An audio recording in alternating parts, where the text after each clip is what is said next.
Hi, welcome to season 2 of the Oceanic Lover, the podcast where love, sex, soul, and collective effervescence meet. I'm Ioanna, your host, and I'm here to guide you through real, raw, and transformative conversations with artists, healers, creatives, entrepreneurs, visionaries. In this season, we're going even deeper into the messy, beautiful truth of intimacy, desire, creativity, and connection. Together, we'll explore not just how we love others, but how we love ourselves. So, if you're ready to be steered, stretched, and inspired, welcome back and let's dive in.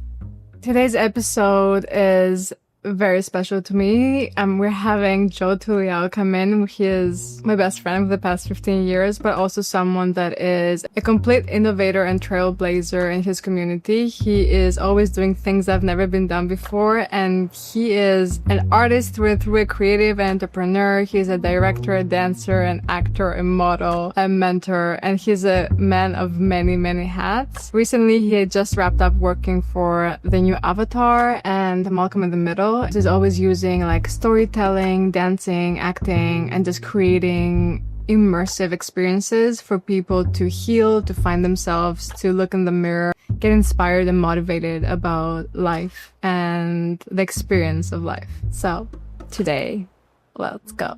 Joseph. Hello. Welcome to the Oceanic Lover podcast. I'm so excited you're here, and there's just a lot to talk about, and let's see where we end up.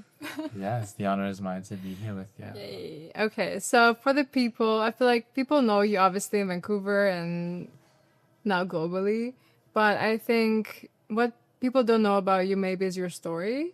I feel like they maybe have visited like fragments of your story through all the different things you've done that you share part of you. But I want to give like the audience listeners a way to also get to know you a little bit more, and also like where did you come from? You know, like how did you grow up? Where did you grow up? How does that even? Because I also know that plays a big role in what you create and the communities that you're creating. So just walk us through how did you get here, whatever that looks like. Of course, there's all different kinds of depths and directions that you can go, but just for you, the most that feels alive right now to share with the world. So Yeah, I'm born and raised here in Vancouver. I'm a Vancouver native. yes. In a Filipino household, so both my parents are Filipino, and for some of you guys that know that, like with Filipinos, like we're very lively when we have gatherings. So I've always been around entertainment. Yes. That's singing, dancing, even basketball. You know, all the sports and stuff like that. Is like we love to do things like that, and I would say my family specifically was very musically inclined. My brother loves to make music, so he produces music in his room. And then I would be either dancing or singing karaoke or something in front of the TV as a kid. Yeah. So, so that's where I got my entertainment aspect from. But also at the same time, I grew up in a spiritual household. My mom and dad started to go to a prayer group after they had my brother because they wanted to have another child, but they couldn't. So that's why me and my brother have a 7-year gap.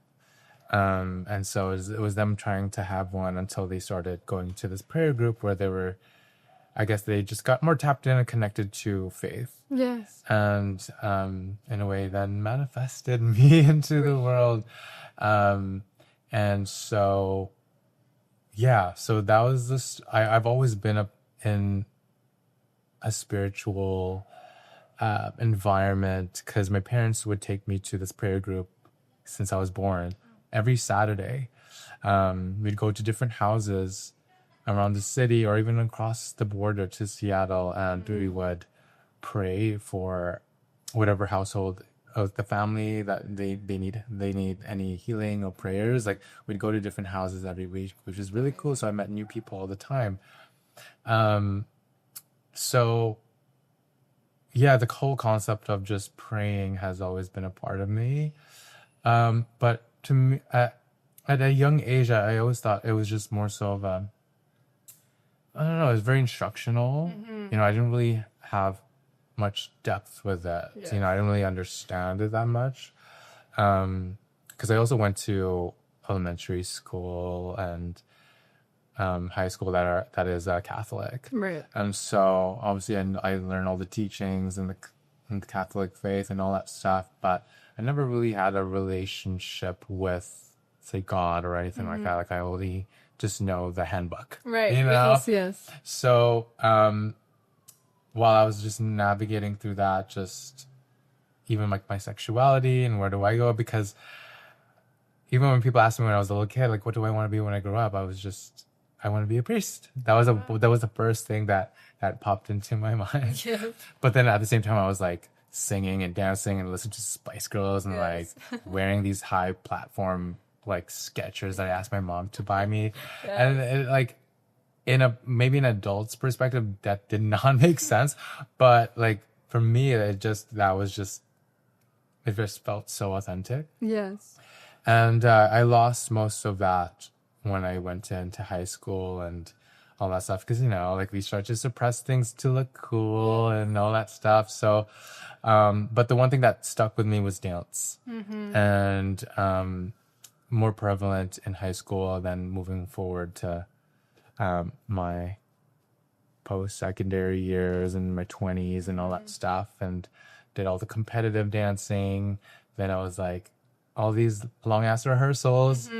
I want to monetize my talent now and make money. So then I transitioned more into the industry and got intrigued in that. And then from there, I was like, what was the next step? I was like, LA. And so I then got my visa to go to LA to become a professional dancer. And then the universe just like, you know, pivot. I had a pivot and presented me more so behind the scenes. That's like choreographing and creating and all that stuff. So that's what brought me here to today. I mean, like, that's just me in a nutshell. Yes.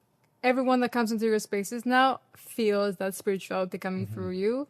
And so maybe you didn't want to be a priest, but you are kind of a modern type priest, which is essentially like spirituality and God within the universe, like all, and going deep within yourself. Yeah. And kind of creating that inside your spaces, which does not really necessarily exist in the dance community, or like even as a director, or even as a community builder, you know, like it just doesn't exist that much. It's like dance class and then you're done. There's no such thing as, you know, oh, let's bring the spirituality, the religion. It's not really religion, but that otherworldly thing inside.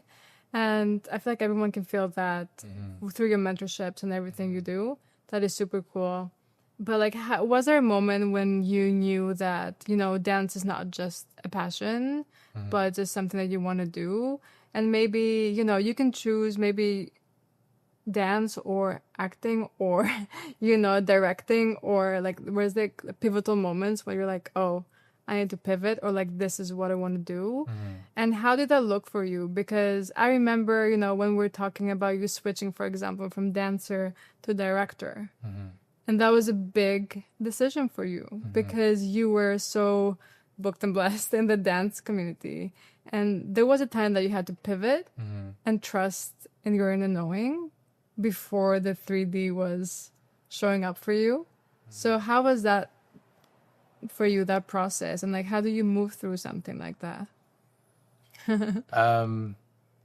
Such a complex question, because like I would say there was this one time, okay, actually what started my whole like spiritual journey, I would say, would be when I got back from China, the time that you came with me to and then I got back and I just got really sick and I was out for a month, and I felt like it was just the universe kind of giving me this time to like, you know, break down this structure of what I thought was success and everything like that. Like who was I? Who am I without dance? Right. And so that really shook my world, because like without the status of who I was in the dance scene, like then who am I really? Like that was the question of like who am I? Like really like dug in for me, and Yeah. I had a good month of just feeling lost, and not really knowing where I wanted to go or anything like that. Yeah, I was traveling the world teaching, and I had my dance company and all that stuff, but I was like, there's more to. I feel like there's more to this, and now that's what I was awakening to, and it really like I really got the time to tap into my body and like really see this body as a vessel of love and creativity and emotions, and it's such a complex gift that we are given, that like they all work unison with your mind and body and spirit and everything like that. It all started making sense for me. And so that's when I that time frame I used that into my artistry, and that's when I made Transcend, which was a show I made with Illustrative Society, my dance company, where we tapped into the chakras and we were going through the journey of the chakras. And I was still, it was still early stage for me in my spirituality, but like for me to even like introduce that to a bunch of my dance students who were like, that was a very interesting process, because every Sundays we'd get into our sessions, and I'd introduce a chakra each week leading up to the show, and we'd create from there. But to deliver that into, young students, For sure. and it was a very interesting process. But like I know for me as a leader, like I lead with my intuition, and I lead with authenticity and like openness and vulnerability, and I feel that is what makes my space very uniquely me. You know what I mean? And yeah, that was the start of that spiritual journey, and me making sense of how life imitating art, or art imitating life, really, and alchemizing that into my control of how I see life and use life to my advantage. Yes. And like, I'm gonna come to the end of how transcendence came into a full circle moment for you, because I feel like that is so amazing and fascinating. But I also wanted to talk about, someone's listening and they're a dancer, like a creative, and they're like, yes, Joe, authenticity, originality, vulnerability, intuition. But like, how do you get there? How do I get to my authentic self? Because I think that's such a common genre of healing, or even just, thrown out there. Be your authentic self, and like find your authenticity, and find your, trust your intuition. And sometimes these things feel just so ethereal and vague and general. And so if someone is new to this, is like, or even, just being inspired by different flavors of people using different things, is like, what's your process? Or like, what are some tools, practices, whatever you can think of that people can use or tap into to actually find their voice, find their authenticity? And how has that been the process for you? I would say first thing is to find solitude, and being comfortable in that, and being by yourself. And that is not easy for many, and it wasn't easy for me because I love to be around people or anything like that, but that was me being dependent on others and what they thought and like all that stuff. And then my personality then ends up becoming kind of jumbled with like different people's opinions of what I should be, Right. And what I should do and all that stuff. But like, for the first step for me was solitude. And for me at that first stage was like the universe had to like put me into solitude, which was making me sick for a month. And I was just at home, like bedridden, So don't wait for anything catastrophic, you know what I mean? Tragedy, yes. To happen. Just like if you have that inkling to expand, or like even feeling lost or anything, like that is a great indicator that there's something, on the other side that's waiting to to emerge. And so use that time to like be with yourself and be with yourself and just have this mirror and reflect back like what you need to work on and like really face yourself, you know what I mean?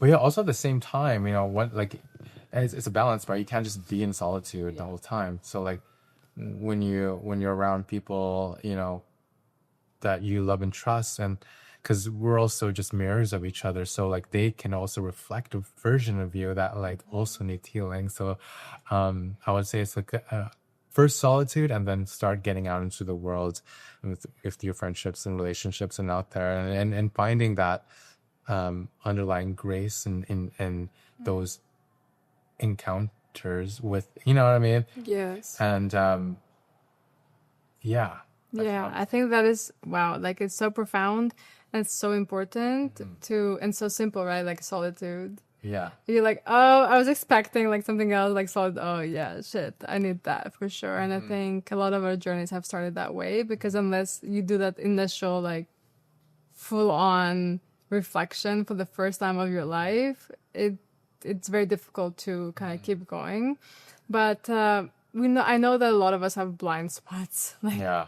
constantly, but especially in the beginning when you're just starting to realize like, oh, I have all these beliefs, oh, I have conditioning. What is conditioning? Oh, my family. Like in the beginning you're just so unaware, right? That first awakening that you're like, oh, the matrix is like, what I believe to be true is not true. Whoa. So what are some things, like I know you've done therapy, I know you've done all these things that helped you, supported you essentially, right? Guided you, because we all need some guidance at the beginning. And so like what has been your favorite ways to go deeper within yourself and like have support? In my earlier stages, it would be like tarot card readings and like intuitive readings that I'd go on YouTube or like when we get together and do our card pullings and stuff like that. And then as it progressed, it would be more so from books, some self-help books or podcast interviews like Shadi or anything like that.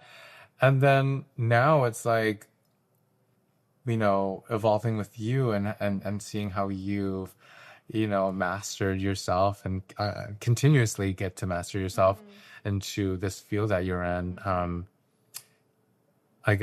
Now you're offering, these services of hypnotherapy and all that stuff. And, like the 2-3 sessions that we've had the past 2 years were just like, I've never really done hypnotherapy, and so like that really like opened me up, because I've never really went down to the subconscious. Yes. Normally, I was more like very surface level when we do like the readings and stuff like that. But like, because like growing up, we all had this stigma around hypnosis or anything. Of course, like that. yes.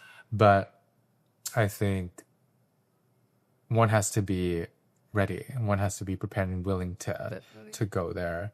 And I feel like we lucked out because like we had this friendship prior to your practitioner, and so it made it even more special for me to dive in and be even more vulnerable for us, even for our relationship, because that even like bonded us even more. You know what I mean? And like made me even more proud of you and like just our relationship and how it expanded, Yeah. I mean, I feel like our relationship in general, I mean, we've been friends for like 15 years or something. And one, We're all, yes! 15 more. But I feel that our relationship was always based on like authenticity, of seeing each other as our true selves, our higher selves, like holding each other to that higher self standard, no matter what we used to go through. Yeah.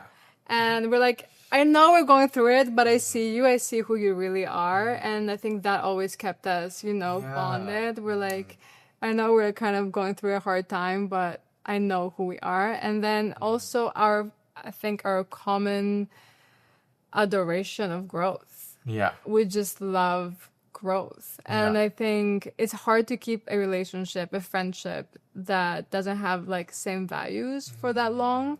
And I think no matter what, like we've been traveling the world, we don't talk for a long time at times. And it's like whenever we come back, we are both growing Yeah. separately. And so whenever we come back, we're always at the same like Yeah. frequency or the same vibe, I Yeah. guess. That is like, Yeah. yeah. And those are the relationships like I really value, and that's what Yeah. I crave for and look Yes. for. Yeah. You know, so Yeah. So do you remember the first time that you created something and then you were like, maybe it was transcendence, but you're like, whoa, like this feels me. Like this is what I was trying to figure out who I was.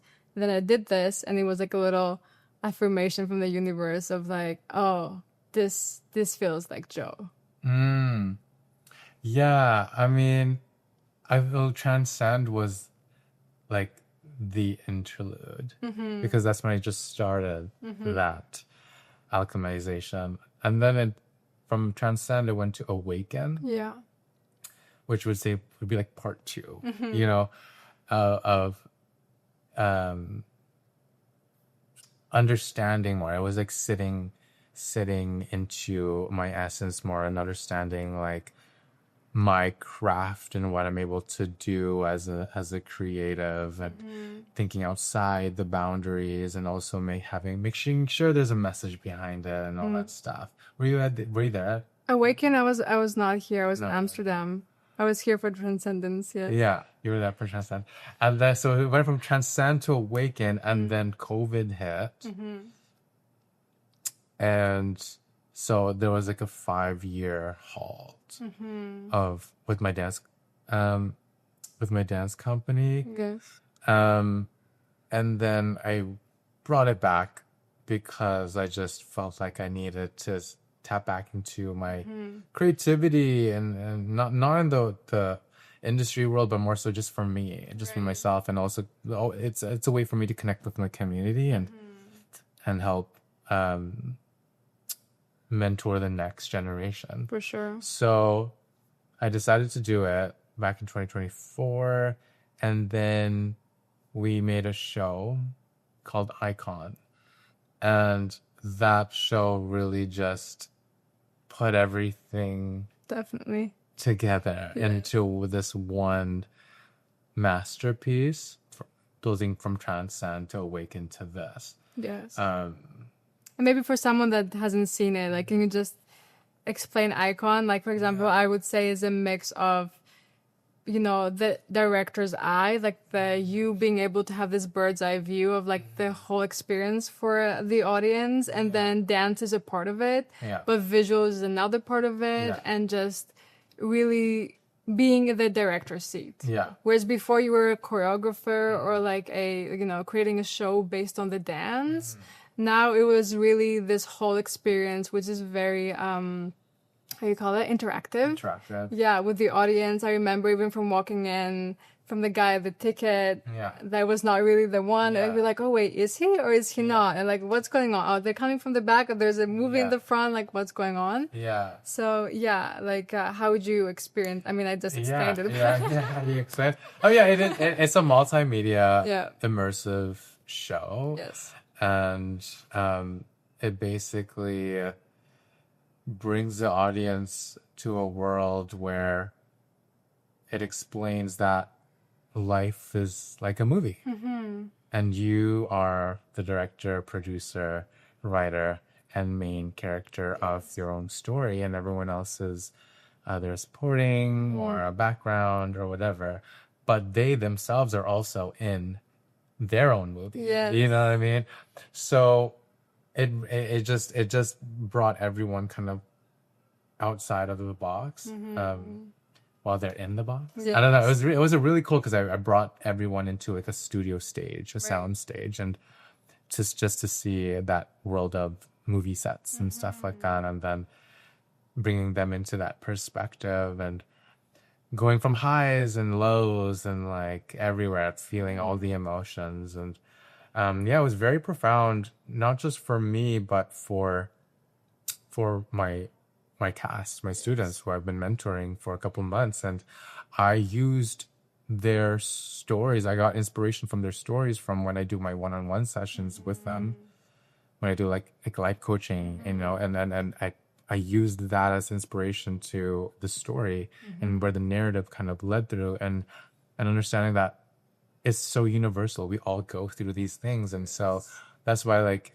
anyone who watched it felt some type of way because they, it's Resonate. it resonates, and yeah, it was such a beautiful, beautiful wrap gift of like everything that I've learned from doing live shows, from doing film and everything like that, just into one tight package. And Yes. also getting to collaborate with friends and like also like Kevin Phillips, who's filming this right now, Yes. is just a whole full circle moment. I just remember crying at piano. I was just gonna bring that up. I was gonna Were you say there? yes. Uh, I was just gonna bring that up because I think that was not only that, but it was such a the gift inside the gift was you giving and receiving the community around you. Especially after COVID, when everyone was so like spaced, like we're apart, we're apart, we're apart. Seeing you being so celebrated in your community, and also giving and receiving like such a relationship with the community and yourself, and like being like held in that moment by your community, and you just showing up vulnerably. yeah. It was a core memory, I think. I was not expecting it. It was literally, I just started talking and I was like, Kakachana is coming out. But that was a very profound moment for me, just Yeah. crying in front of, Yeah. two people. And so this kind of brings me in the next question, which is, you talk about authenticity, advocacy, and just like community. Essentially, it's just such a big part of what you do. Like, what does community mean to you? Or like, what does community, mean to you, essentially? Yes. Community is, I want to say it's unconditional love between humans. There's this word in Filipino, in Tagalog, called kapwa, Kapwa, which means just a shared humanity. And it doesn't matter who you are, where you're from, who you're born with. You know what I mean? Like it's like we are a family, and there's no segregation or anything like that. Like we are just one big unit here in this world, and we feel this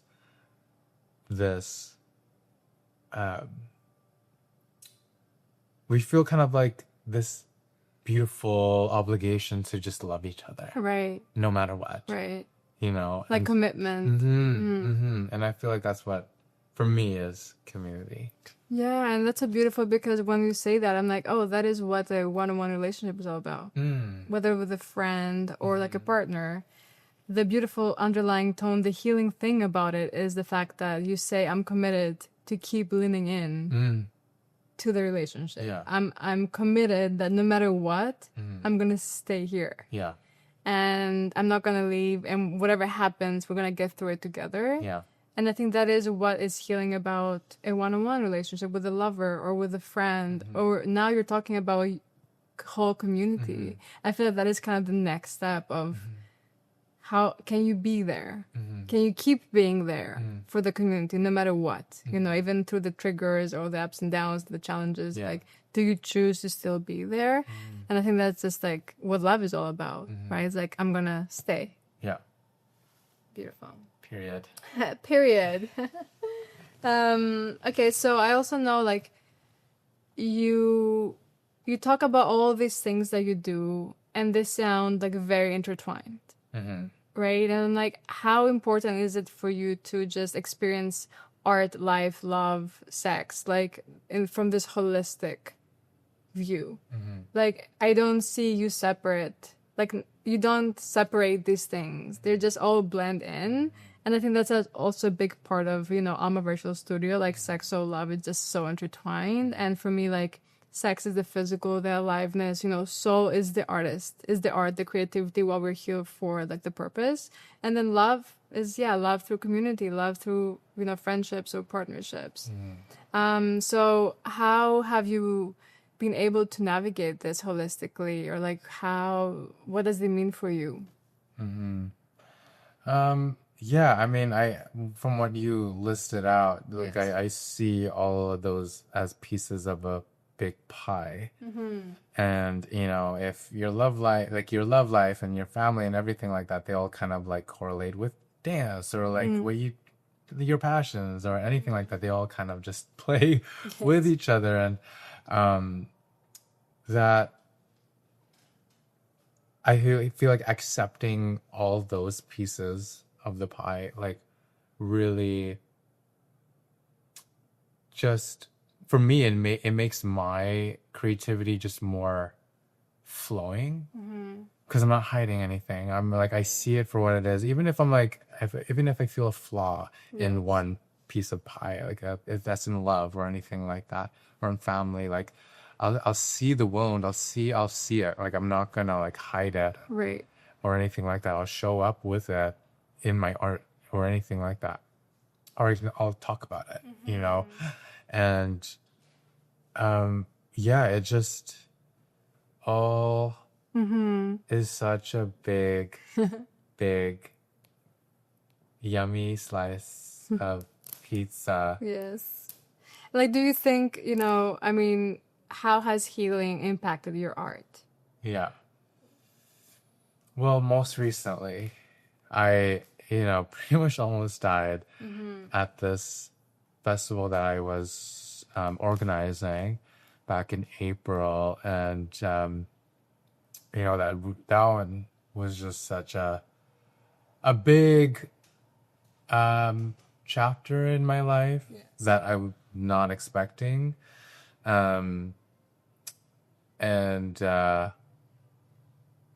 I was just the cards that were given to me, like I had to play it. Like I had to put a card down. I had to keep going. Like life just kept moving on. Yes. And so,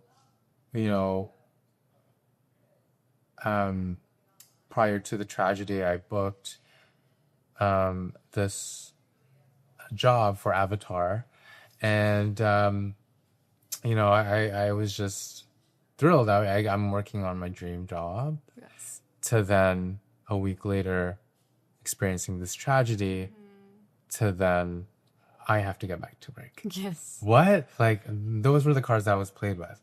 And so I just had to keep going. Yeah. I had to keep going, and I had to acknowledge what was going on. And understand that I was prepared for this. And I had to like really lean into that faith and really lean into like either this my higher self or my community, my friends. Like I that was such a vulnerable time for me to really look at, because I'm usually the one that people goes to and like talk about these things and anything like that. But for me, when the roles were reversed, was such an interesting dynamic when I needed the help or anything like that. Yes. And for, I don't know, like the universe to have placed my dream job plus grief at the same time was such an interesting deck. And yeah.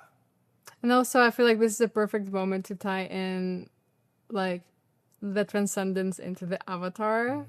Because I was there for transcendence for part of it, and you showed us Avatar Yes. to explain the chakras, and Yeah. I'm sure a lot of people have seen Avatar. And then to like full circle, Yeah. like 10 years later or something, I don't know how many years, to be working on this job. And also this job coming at this time is just such a, you feel that, oh, this is so aligned. Like this is just what I've been working for my whole life. And the polarity of life, Yeah. it's like, here is your dream and here's the challenge. Yeah. And in order to get the dream, you have to go through the challenge. Yeah. And are you up for it? Yeah. Because it was very easy for you in that moment to be like, I cannot do it. Yeah. And you actually chose to be like, no, I'm not gonna take this as a sign that it's not for me. I'm gonna take this as a sign, double down is for me. Yeah. You know? It was interesting because it's like, it wasn't even a challenge in the job as it usually would be. Yes. It was a challenge that was coinciding outside of my job. Yes. That actually I had to alchemize and put all together, and in hindsight really brought out my best work in that job. Yeah. And coincidentally, like, I don't think even coincidentally anymore, like that job like took out coincidence in my vocabulary. Like, it was just so made for me, where that episode that I was working on, you know, the main character Aang was really me when I was, and the whole premise of that episode was, you know, Aang literally almost dies, and he wakes up not knowing himself and losing his mojo, but with community and dance being so prevalent in that episode, really helped him discover himself again. And so even like the process behind this job and making the audition piece and using a Filipino tribal beat and just really like getting down into my ancestral roots was so healing. And this was literally the week of the tragedy. Like, I had to pick up and just go back to work. And I wouldn't have changed it. I honestly, I look back and like, this was all meant to happen. Yeah. And I feel like also maybe that helped you process. It did. Because of the somatic, you know, release. Like, it just made the mirroring, you know, it just made everything make sense and help you kind of move forward even through the tragedy. Yes. Yeah. Yes. So completely sidestep, switcheroo. Are you single or in a relationship? I am. Or do not disclose. You can also have that. I don't know. I'm single. Okay. Yeah. And I think this is so cool. Also, I've asked the ladies before, but you know, everyone is hating the dating apps. Everyone is hating on the dating world right now. And so, how do you navigate that as an artist, you know, and someone that, you know, also wants a relationship? Because I think we just don't talk about it enough. You know, we sometimes go into the soul and the heart and the healing, and it's like, okay, and I want a relationship. Yeah. You know, and I can say that. That doesn't make me less healed. Yeah. Doesn't make me like, oh, you cannot be alone. No, I'm ready for a relationship. And so how do you navigate the dating world, you know? With the challenges. Yeah, I mean, I haven't really been seeking. I mean, I'm open to it, but I wasn't actively looking for someone and going on apps or anything like that. Yeah. I think, and I look back, because I've been single for like 10 years or so. Yes. I look back and I'm like, I don't think I would have had time to really, you know, be there if I were in a relationship for someone, because I was really busy being there for me, because I just had to pour that energy into myself, into my healing journey, or to my craft, and I feel like that's how I kind of got to where I am now. And I think I subconsciously made that choice, and I was like, I want to be at a certain point in my life, in my career, to then meet my person. Yes. Than having them to deal with a broken version of me. Right. You know? Right. Yeah. Just be more ready, essentially. Yeah. And I'm saying I'm not perfect. Yeah. I want to say, like, I hold myself in such a way where I unconditionally love myself through with any flaw or whatever, and I'm able to hold that. And you don't have to hold that for me, like to my person. Like, I can hold that. Yeah, that's so important, especially when you kind of you want to meet the one, essentially, and not just go through detours of, like, you know. And I know that also, like, sexuality has been a big journey for you, of course. So this is like sexual love. So, like, what has been your journey with sexuality or your body? And just like for anyone listening, because I feel like we all have such unique stories of sexuality. Growing up in a community, in a society where it's taboo, it's not spoken about, you should be ashamed, guilty. hiding and all the things, whether you're straight, gay, or whatever. So, like, what has been your journey of really feeling liberated in your sexuality? I mean, going back to what I was saying earlier in the introduction, where I grew up in a Catholic household, so Yeah.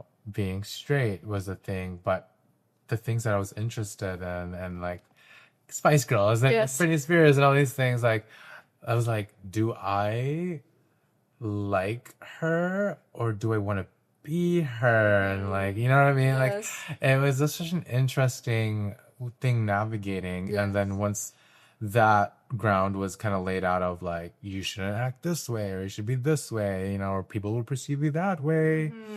Then things kind of got suppressed and my emotions kind of like started structuring into like, all right, well, I have to date a girl. Yes. And so I dated a girl, back in high school and after high school too. And I was pretty surface level, I would say. But definitely did have sex, or I did have a sexual life then. And then from there, but I've always been attracted to just energy and I'm like, when I watch NSYNC and growing up, I've actually was like, oh, do I want to be them or do I want to, be them. with them? Like, you know what I mean? So it was a very interesting, and no one could help me navigate that because like I was told not to express how I was. Don't even go there. Yeah, exactly. So, even after I broke up with my ex-girlfriend, then I was able to like really explore the other side of things. And especially in the dance world, it's a bit more open. Yes. With sexuality in there. And so then I had my first fling with a dancer guy on my dance crew. And so that was a really prolific, a very profound experience of like, oh, this was suppressed, and like, this is interesting. I think I like this, and like, but then I started questioning, like, okay, but like, how do you explain you having sex with a girl? Like, what did that mean? Or like, what does this mean? Like, am I bisexual? Are you gay? And I'm like, I feel like I'm gay. Like, I feel like that's what I prefer. Yes. But who knows? I think I'm just attracted to just energy in general, but maybe right now it's like I'm more inclined to men. Yeah. So yeah, that's beautiful. yeah. Yeah, and it does help when you're in the art scene to kind of express that, because otherwise it's actually quite hard if you think about it. Okay, so we're kind of like wrapping it up a little bit. So I would say, a lot of people look up to you. You're completely from the outside, just watching you through all these years. You're an innovator through and through. Like, everything you do in this city has never been done before. And I think a lot of people were like, how does he do that? Like, how is he always ahead? And like, how does he come up with all these ideas and creativity? And, especially the younger generation, but also, older people that have been in the arts, creativity, even entrepreneurs, because you're an entrepreneur essential, right? Like, you are your business. And so how do you navigate like creative blocks, or like where do you find your inspiration? Because a lot of people might be like, I want to be authentic, I want to be original, I want to express myself, but then end up kind of copying. Yeah, I mean, with the things that I've done, or like events or anything like that I've established, like I would either ask a younger version of myself or something like that what did you need? What did you need back then? Right. And like, what's missing in the city? I always like look back, because like a motto for me, like a mission for me, is to be that version that I needed when I was younger, and to provide those things that I needed when I was younger. And navigating as an artist. So either that's like Innovate Film Showcase that popped up, or like IS, or because I wanted a space where like dancers can feel more vulnerable, right, and express their creativity. Or it would just be asking that version of you, hey, what do you need?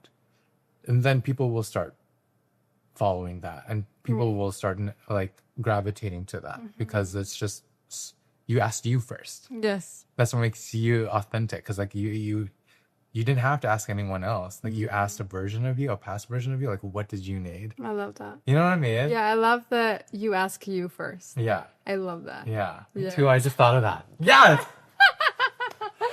Yes. Okay, this like brings me to like kind of the last question, which is like, if your younger self would see you today, why would he be proud of the most? Yeah, I mean, it's very interesting you asked that because I was in the park yesterday just reflecting over the sunset and just, you know, every time you look back and connect the dots of your life, like it's so profound to see such a journey. You know, us being 32 or 33 now, it's like, damn, we have the life, we have good chunk of life, Yes. you know, and you know, that was an affirmation I've been telling myself since then. Yesterday was like, damn, I'm so proud of myself. Like, and saying that, like, it really just slows me down because I'm such a determined person. And I'm like, let's do go. this. You know, that's where we get each other. But like when I say these affirmations of like, damn, I'm so proud of myself, like it really just grounds me and like puts me into the present moment of like, I don't need to be anywhere else. I don't need to do anything else right now. Like I'm exactly where I'm supposed to be because I've led myself to this point by being authentic or listening to what I needed in that moment and what I needed more of and anything like that. Like I was like, damn, I did that. I fucking did that. Yes. You know, like it just it was like those moments, you know, and I really want to make sure I have more of those moments, those lock-in moments of like, damn. Yeah, like taking time to celebrate and appreciate, right? Because we can be very go, go, go. Yeah. And that is kind of the challenge for us to stay chill, celebrate, I rest. know. Yeah. So last question for the listeners, I think that's important because the creative industry is quite brutal. Like all the rejections, you have to get very used to. This is me, no. Yeah. This is me, no. And it's like it's rejection upon rejection. People calling you crazy, not believing in you. Your family maybe is not on board with you being an artist or a creative or entrepreneur. You know, they're like, oh, go to school, get a job, and do it the safe way, which is not even safe anymore. So why would you say to people that are in that, you know, they haven't seen the 3D realize their dreams yet, and they have all these dreams, and you work with so many people as a mentor to help them through that process. But like, what is an advice or a wisdom that you've gained that you wish you had when you were younger, or like giving them this like kind of It's this one thing that always goes back to is your younger self, and that's something that you know you've also helped me with your practitioner. And in any therapy you go to, it always circles back to is this younger version of you that first time you felt the rejection, the first time you felt neglected or anything like that is really going back to that version and you know, holding space for them and really just seeing them and understand where they're coming from and help them navigate through them and understand like, hey, you saw it this way. It actually isn't this way. Yes. Okay. You know what I mean? So, so I would say like, it's just being there for your younger self. Yeah. You know, obviously there's more to that. That's why you have to go to your therapy, y'all. Go do therapy, go hit therapy and everything like that, you know? Yeah. But I would say it would just be like befriending your younger self and really holding them in a space like that. Yeah, and realizing where all this is coming from. Yeah. Yes. Yeah. Okay, cool. Now, what is something you're excited about in your life right now? I'm excited for this new beginning. I feel like I've just been closing out such a crazy chapter from what I just went through, and I feel like I'm going through this ending/beginning phase. So I'm really excited to just rebrand and revamp myself in this new with this new wisdom that I've like cultivated and realized and alchemized from my past, and Right. now that is all like this crazy wisdom, and I'm like, oh, I have so much that I can do with, Right. and I don't have an exact, oh, this is what I'm gonna do with it. Like, I'm just more so excited of the idea of creating a whole new life. Yeah, playing with it and seeing what he wants to create through you in a way. Yes. And last question. This is the third last question. I realize. So what does an oceanic lover mean to you when you hear oceanic lover? Oceanic lover, not from what Nadia said. Yes. Oceanic lover is free flowing, unconditional human being, really loving the experience of this human life, and kind of, going with the flow with that, and just seeing where life takes them, and encompassing every bit of life, the highs and lows of the tides and Yes. everything like that. So, yeah. Yes, 100%. Like when I think about this oceanic lover is this constant aliveness to go deep and then to have fun, and then is that constant life of like experiencing the human form but also mastering it. Yeah. And mastering the human experience with complete embodiment into it.